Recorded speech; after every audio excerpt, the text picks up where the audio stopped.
గద్వాల జిల్లాలో భగ్గుమన్న కాంగ్రెస్ వర్గపోరు అసలు ఏ విధంగా ఉన్నాయంటే వీళ్ళ వ్యవహారము కాంగ్రెస్ పార్టీ అంటే ప్రజల్లోనే విలువలేదనుకున్నాం.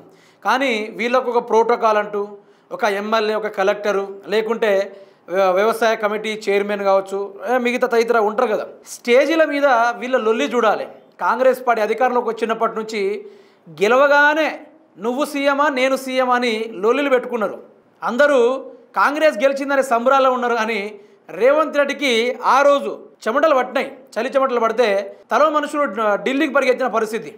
ఆడ తేల్చుకొని ముఖ్యమంత్రి రేవంత్ రెడ్డి ఉండాలంటే మళ్ళీ ఉరుకొచ్చిన పరిస్థితి. వీళ్ళ యొక్క ఎవరికి ఎట్లా మర్యాద ఇచ్చుకోవాలి, ఎట్లా ప్రోటోకాల్ పాటించాలనేది ఆ రోజు నుంచి మొదలైంది వీళ్ళకు లొల్లి అనేది. అదే ఈరోజు వంశపర్యపార్యంగా కాంగ్రెస్ పార్టీ ఎమ్మెల్యే మీద నుంచి, కార్యకర్తల నుంచి, చైర్మన్ల నుంచి ఆ విధంగా వస్తూ ఉందన్నట్టు. ప్రజలు మాత్రమే కాంగ్రెస్ వాళ్ళని కొడుతున్నారు అనుకున్నాం. కానీ వాళ్ళ దాంట్లో వాళ్ళే కొట్టుకుంటున్నారు. ఎమ్మెల్యేని కూడా లెక్క చేయకుండా ఎమ్మెల్యే మీదనే దాడి చేయడానికి ప్రయత్నాలు. నువ్వేంద్ర నాకు చెప్పేది అనుకుంటా ఈ విధమైన సెటైర్లు, కౌంటర్లు వేసే ప్రయత్నాలు చేస్తూ ఉన్నారు. నిన్న గద్వాల జిల్లాలో జరిగిన పరిస్థితి వింటే కొద్దిసేపు నవ్వు వస్తుంది. కాంగ్రెస్ పతనం మొదలైందని ఒక ఆలోచన కూడా వస్తుంది. గా ఇష్యూని చూసుకుంటే గద్వాల జిల్లా కాంగ్రెస్లో భగ్గుమన్న విభేదాలు. ఐడిఓసి ప్రజాపాలన దినోత్సవం సాక్షిగా పెను వివాదం. గద్వాల మార్కెట్ కమిటీ చైర్మన్ నల్ల హనుమంతును వేదిక మీద కూర్చోబెట్టడంపై అభ్యంతరం తెలిపిన జిల్లా గ్రంథాలయ chairman Neeli Srinu. Alampur market committee chairman Doddanna ఆయనకు ప్రోటోకాల్ ఎందుకు ఉంటుంది, మాకెందుకు ఉండదని ప్రశ్నించిన ఇద్దరు. ఎమ్మెల్యే సీరియస్ కావడంతో తిరుగుబాటు నేతలను పక్కకు లాక్కెళ్లిన పోలీసులు. వేదిక మీద ఉన్న MLA Krishnamohan Reddy, market committee chairman నల్ల హనుమంతు, ఢిల్లీలో రాష్ట్ర ప్రభుత్వ ప్రత్యేక ప్రతినిధి జితేందర్ రెడ్డి, ఈ ముగ్గురు పారాచూట్ నాయకులే. జంపింగ్ జపాంగులపై భగ్గుమన్న కాంగ్రెస్ నాయకులు. మీరు ఈ వీడియో చూడండి, కొంచెం భలే ఉంటుంది. ఫస్ట్ మొదలైన తర్వాత ఇద్దరు చైర్మన్లు ఆ యొక్క ఎమ్మెల్యేతో లొల్లి పెట్టుకున్న తర్వాత ఇందులో తర్వాత కాంగ్రెస్ కార్యకర్తలు కూడా దిగిర్రు. చూడండి మీరు ఒకసారి.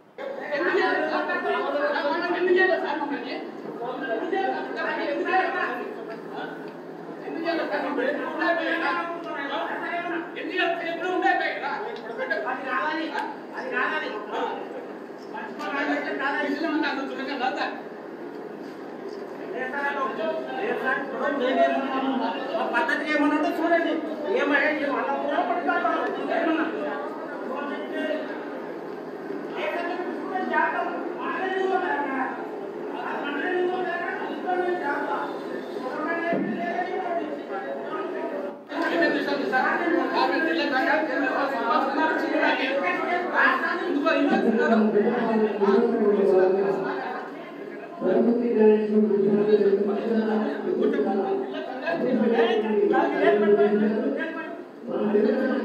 బాబా తక్కువ మంది కూడా లేరు. అరే జనం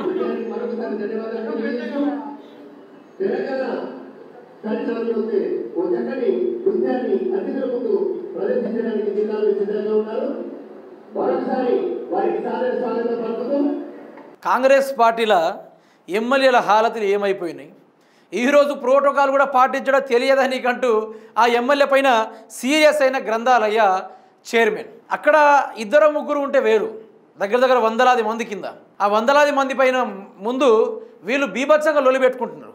అయితే అక్కడ ఎమ్మెల్యే ఇవన్నీ చూసి తట్టుకోలేక ఆ నుంచి వెళ్ళిపోయిన పరిస్థితి. ఇక్కడ రాష్ట్రంలో వీళ్ళ దాంట్లో వీళ్ళకే చక్కదనం లేదు. వీళ్ళ దాంట్లో వీళ్ళకే పూర్తి స్థాయిలో మర్యాదలు, ప్రోటోకాళ్ళు అంటూ ఏది కూడా పాటించడం లేదు. ఒక ముఖ్యమంత్రి రేవంత్ రెడ్డినే రాష్ట్ర ప్రజలు కానీ, రాష్ట్ర మంత్రులు కానీ, ఎమ్మెల్యేలు కానీ లెక్క చేయట్లేదని మనం అనుకుంటున్నాం. కానీ ఎక్కడ చూసి కూడా అదే. ఇక్కడ గ్రంథాలయ చైర్మన్లు కావచ్చు, వ్యవసాయ కమిటీ చైర్మన్ కావచ్చు, లేకుంటే లోకల్ లీడర్లు కావచ్చు, ఎక్కడ ఉన్న లోకల్ ఎమ్మెల్యే కావచ్చు, ఈ విధమైన లొల్లిల మీద లొల్లిలు. నువ్వెంత అంటే నేనెంత, నీకు కుర్చీలో కూర్చునే స్థాయి నీకు ఎట్లా వచ్చింది, మేము ఓటేస్తేనే కదా, మేము మందలు గ్యాదర్ చేస్తేనే కదా అనుకుంటూ ఈ విధమైన వర్గపోరు అంటే రెస్పెక్ట్ కానీ ఒక మర్యాద అంటూ ఏమీ లేకుండా పోయింది కాంగ్రెస్ పార్టీలో. ఆ ఎమ్మెల్యేలు కూడా అదే తీరుగా బిహేవ్ చేస్తూ ఉన్నారు.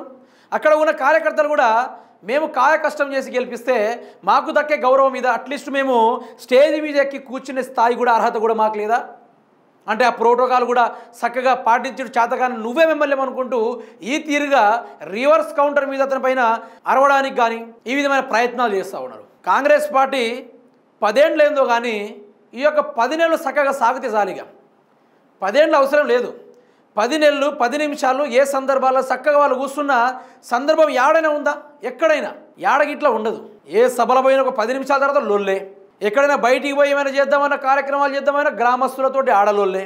ఇంకెక్కడైనా జెండా కార్యక్రమాలు ఏమైనా ఉంటే ఆడ కలెక్టర్లతోటి ఎమ్మెల్యేలతోటి లోల్లే. ఇంకేమైనా బయటికి పోతే ప్రెస్ వాళ్ళు ఏమైనా సమాధానం అడిగితే దానికి సమాధానం చెప్పలేక ప్రెస్ వాళ్ళ పైన దాడి చేసుడు కాడ అది లోల్లే. ఎక్కడ చూసినా కాంగ్రెస్ పార్టీకి యాడుంది? గ్రౌండ్ లెవెల్లో యాడుంది? మొత్తం పడిపోయింది. ఏ ఒక్కరు కూడా కాంగ్రెస్ పార్టీ కావాలి అనేటోళ్ళు లేరు. అక్కడ దాకెందుకు? ఆ పార్టీలో ఉన్న వాళ్ళే చెప్పాలి కదా, మాకు ఈ పార్టీ కావాలి, మేము ఇందులోనే ఉండాలి అనుకొని చెప్పాలి కదా. ఇంత ఘోరంగా ఉంటే పరిస్థితి ఎట్లా చెప్పండి మీరు? అయిపోయింది, కాంగ్రెస్ పనే ఖతం అయిపోయింది. అదొక్క గద్వాల జిల్లాలోనో అక్కడిక్కడ కాదు, ముఖ్యమంత్రి సొంత నియోజకవర్గంలో ముఖ్యమంత్రి రేవంత్ రెడ్డి పరిగెత్తించే ప్రయత్నం చేస్తే 500 మంది బెటాలియన్లు దింపిండాడా. ఎందుకు? వాళ్ళు రాళ్లతోటో గుడ్లతోటో కొడతారనే భయంతో 500 మంది బెటాలియన్లు దింపి 250 మంది పోలీస్ బలగాలను దింపి స్పెషల్ సెక్యూరిటీని 150 మందిని దింపి ముఖ్యమంత్రి రేవంత్ రెడ్డి ఆ కొడంగల్లా కొండారెడ్డిపల్లిలో తిరిగిండు తెలుసా. గది సొంత నియోజకవర్గంలో మొదలైన ఆ యొక్క వ్యతిరేకత రాష్ట్రం మొత్తం బాకింది. అలా రేవంత్ రెడ్డి మేము లెక్క చేయం, మీరేంది ఎమ్మెల్యేలు మీరు లెక్కన అనుకుంటూ ఈరోజు ఎక్కడ చూసినా కూడా ఇదే ఊపడుతూ ఉంది. ఘోరమైన పరిస్థితి. ఎమ్మెల్యేలు కూడా ఎక్కడ కూడా మొహం చూపెట్టుకోలేని పరిస్థితి. అబ్బా విచిత్రంగా మారిపోయింది పరిస్థితులు.